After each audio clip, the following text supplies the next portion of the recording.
A few days ago, we asked a question that pretty much every faceless creator runs into eventually. Should you use your real voice or a cloned one?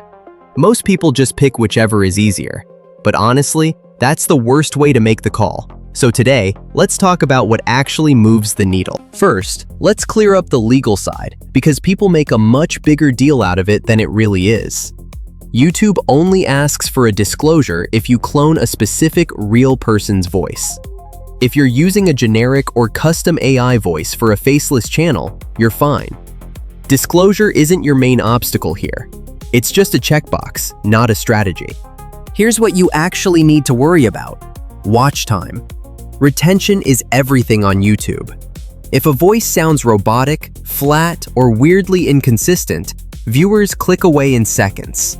And that signals to the algorithm that your video isn't worth pushing, whether you check that disclosure box or not. Now, using your real voice has huge perks.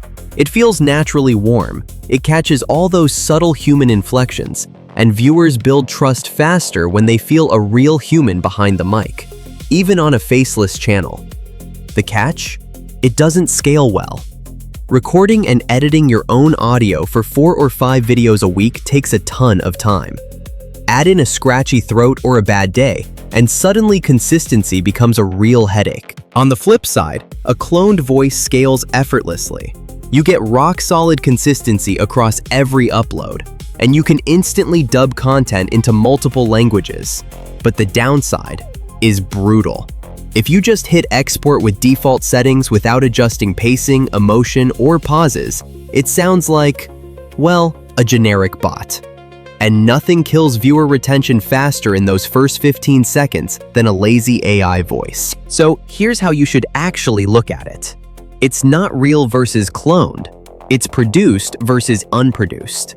A well-crafted cloned voice with dialed-in pacing will destroy a poorly recorded real voice on a cheap mic. But a flat, lazy clone will lose to an engaging human voice every single time. What keeps people watching isn't where the audio came from. It's how much effort went into production. If you go with your real voice, do it right. Grab a decent mic, treat your room a bit, and write your scripts the way people actually talk. If you choose a cloned voice, never leave it on default. Tweak the stability and style settings for each script. Add emotional emphasis where it counts, and always do a full listen-through before hitting publish.